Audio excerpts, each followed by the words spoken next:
tey jii dañ fi daje woon juste pour wax ci dérive yi nga xam ne moom la ñu xam ci gestion bi nga xam ne moom la mairie bu Saly nekk di gérer comme askan bi yëpp yàgg naa ko wax ci budget yi passé muy 2019 muy 2020 2021 même erreur yi ñoom ñooy continuer lu tax parce que budget dafa am li nga xam ne noonu lay tëddee mooy li nga xam ne moom la ñu prévoir ak li ciy dolleeku ak li ciy wàññeeku après ñu xam donc budget définitif bi lan la war a doon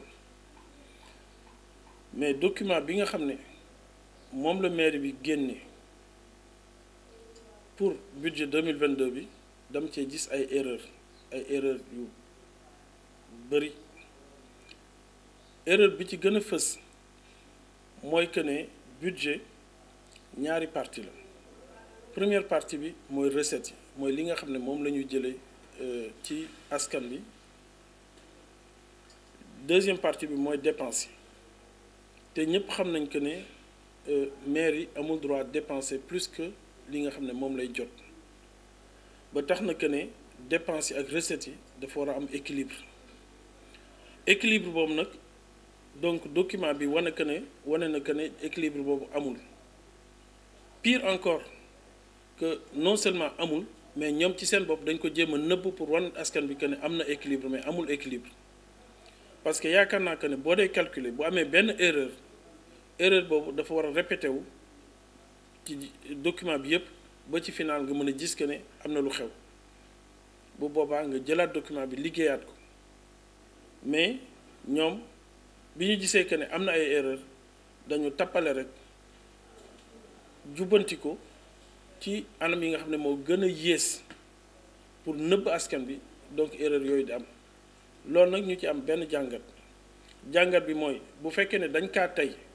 mooy nëbb askan bi li nga xam ne donc moom la ñu am yéene te bu ñu gisee document bi li ñu leen yàgg attaqué parce que yàgg naa ko wax Covid bi 2020 la woon mars 2020 ba fi ñu toll nii yaakaar naa que ne monsieur le maire Ousmane Gueye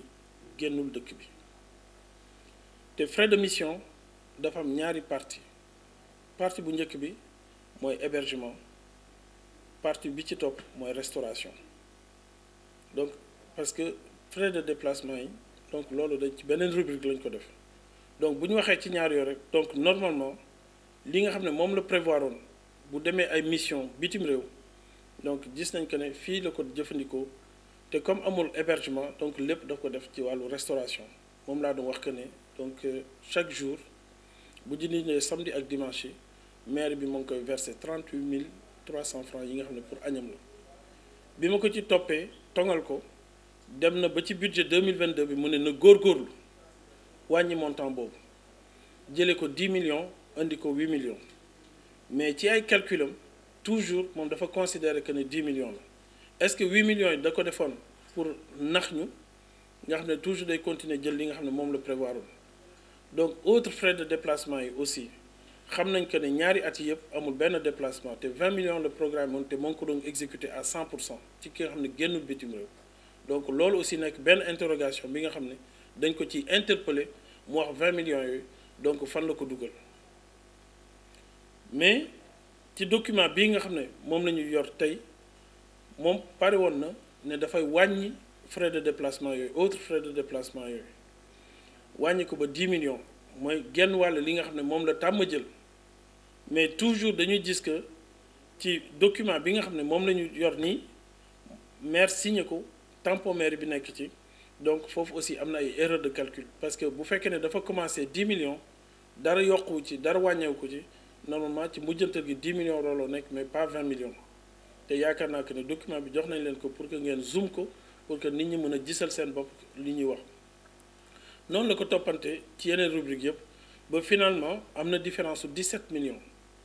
donc bu dee prévisions yi 134 millions la amul crédit ajouté amul dara lu ci dolleeku amul dara lu ci wàññeeku normalement donc ci mujjantal gi 134 millions la waroon doon mais erreur yi ñu def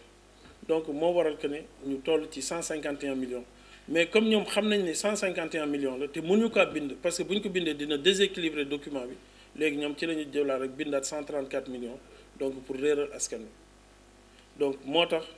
donc ma ne damay sàkku ci autorité yëpp ñi nga xam ne donc am nañu possibilité annuler document bi pour que ñu mën a toog liggéeyaat ko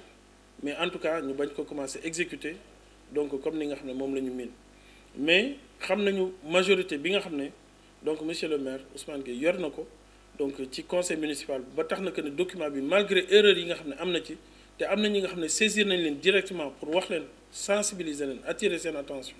terewul document bi donc dañ ko approuvé ci conseil municipal bu mujj bi donc léegi nag ñun fépp fi nga xam ne war nañ fa mën a dem pour joytu situation bi dinañ ko def lu soobee yàlla. politique nekkul li nga xam ne daf ma mës a intéressé musuma intéressé mais def social donc dafa nekk li nga xam ne sama mbir la ba tax nag bi ma ñëwee dëkk Saly mu dalal ma am yéene jàppale kéemtalaay kattan ci li nga xam ne moom la ma yàlla wërsëgal ci laa dem seeti ko waxtaan ak moom bi ma demee waxtaan ak moom ne ko daal bëgg naa ci jàpp moom ay projet yi nga xam ne présenté woon na ma ko projet bi ci njëkkoon moo doon benn centre islamique man ko dinaa ko barkeeloo parce que Saly dafa nekk benn ville cosmopolite dox dajale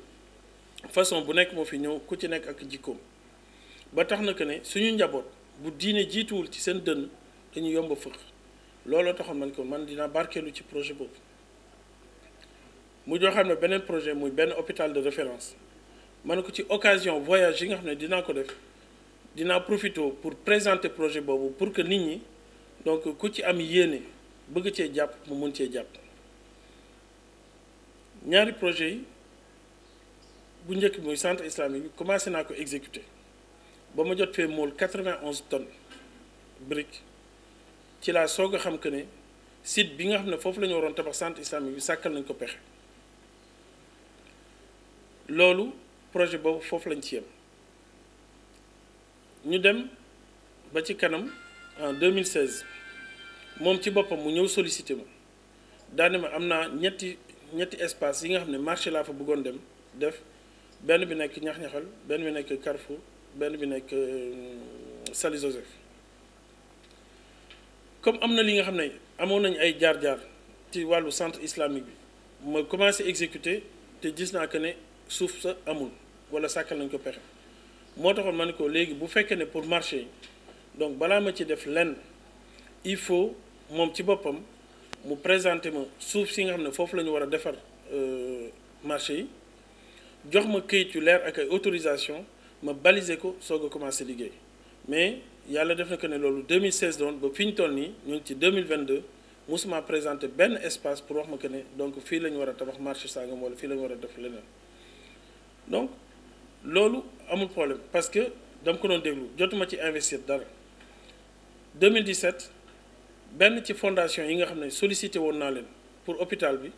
kenn ci ñoom woo ma ne ma seen dossier démb la ñu jàll dossier bi en conseil d'administration suñu conseil d'administration validé na donc dossier bi comme quoi que dina leen accompagner mais comme amoon naa ay jaar-jaar ak moom ma woo ko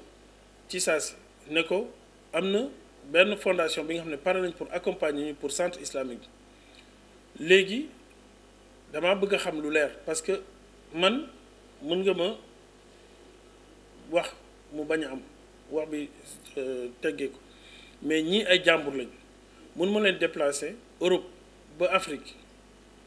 pour ay caaxaan wax ma ndax suuf sa existé na wala existé wul mënuma suuf si existé na SAPCO moom ma ko jox ci laa jóge dem seeti waa SAPCO waxtaan ak ñoom ñu confirmer que effectivement am na 2 hectares yi nga xam ne dagg nañ ko pour hôpital pour Saly bi ñu ko defee sama xel dal ma woo partenaires yi ñu ñëw ñu bind convention yi teg ko desul dara lu dul signé mu ne moom bu ñu ko joxul xaalis bi donc moom du signé convention yi noonu la hôpital projet boobu aussi noonu la yàqu donc ak yeneen yi nga xam ne donc sekk naa ko ak moom ba tax na que ne man tamit ma ne ko kii est-ce que dañ koy bàyyi noonu loolu moo waral sama dugg en politique bi ma duggee en politique nag donc sama diggante man ak moom xaw na am ay ñagas-ñagas donc parce que tey jii mun ñu toog bokk jotaay ki nga xam ne mënu leen bokk jotaay donc même boo gisee dara constaté ko ci gestion pour nga wax ko rek par média interposé nga ko mën a def mais doo mën a dem toog a moom di ko wax parce que tey jii ambulance bii nga xam ne jënd naa ko mu ngi fii ci biir kër gi bi ma ko woowee ne ko na ko ñëw jël si te instant boobu Saly amagul ambulance bi ma ko woowee ne ko na ko ñëw jël si dafa ne du ñëw parce que bu ñëwee daf may buzz. Mois de février 2021 indi naa fi 13 tonnes 700 matériel médical man maa ko jënd du luñ ma may transporté ko ba ma egsi fii port bu Dakar douanier yi ci seen yërmande ñu ne ma ah monsieur Diallo donc li ngay def gàcci ngalam mais bu ñu sañoon comme don la nga dem ci ñi nga xam ne ñoom nga koy may ñu defal la attestation bu la defalee attestation bu boobaa yow di nga mën a génne bagages yi sans nga fay ay droits de douane bi ma ñëwee toog ak moom wax ko dafa bañ damaa mujj obligé wàññi ko fay 4 millions droits de douane yi pour bagages yi mën a génn donc ki nga xam ne ku mel noonu ci li nga xam ne lu am importance parce que tey jii Saly ak situation fu mu toll xam nañ que ne Saly waroon na am hôpital de référence Saly waroon na toll fi nga xam ne sax dafa am tourisme médical voilà ni mu amee touristes yi yeneen di fi ñëw pour plage yi ñeneen di fi ñëw pour culture ñeneen di fi ñëw pour art waroon am sax ay touristes yi nga xam ne dañuy ñëw juste pour faju bu ñu fajoo seen période de convalescence ñu mën ko def fii loolu mën na nekk à Saly te loolu pour mu mën a nekk il faut que ñu am hôpital de référence bi nga xam ne bu mucc ayib bi nga xam ne donc lépp li nga xam ne donc ay jàngoro la dina ko war a mën a faje fii loolu moo doon sama yéene mais Saly tey ji bu ñu xoolee situation case de santé la ñuy wax à Saly case de santé ak poste de santé case de santé ak poste de santé ci lu toll ne Saly tey jii ku fi amoon bëñ buy metti sax bu ñu la yóbbul hôpital bu Grand-Bourg donc Thiès lañ lay yóbbu donc ba tax que ne nit bu ñëwee taxaw ne la am naa projet hôpital suuf si disponible na parce que yow joxewuloo suuf si SAPCO moo koy joxe donc yow nga taxaw ne loolu du fi am pourquoi parce que il faut que ñu jox la xaalis bi pour nga téye ko te àdduna bi dafa am fu mu toll ñun ñëpp xam nañ ko donc àdduna bi dafa doxeetul noonu te képp partenaire bu ñëw pour jàppale la yaakaar naa donc moom dafay ñëw exécuter li mu war a exécuter jox la donc bu dee lu muy kii ouvrage la mu jox la ko clé en main voilà mais dama yaakaar que ne comprendre woon loolu wala moom leneen moo ci doon yéeneem donc ba tax na que de nanguwuloon que projet boobu mu mun a aboutir léegi nag pour mun a toog a moom wax a moom ci situation yi mel noonu donc dama yaakaar que ne dafa compliqué parce que tey jii bu ma duggee di politique moom moo tax ma dugg ci politique waaw te moom xam na ko xam na sama relation ak moom donc am na fi nga xam ne toll nañ fa ba tax na que ne donc jotaay mënatuñ ko bokk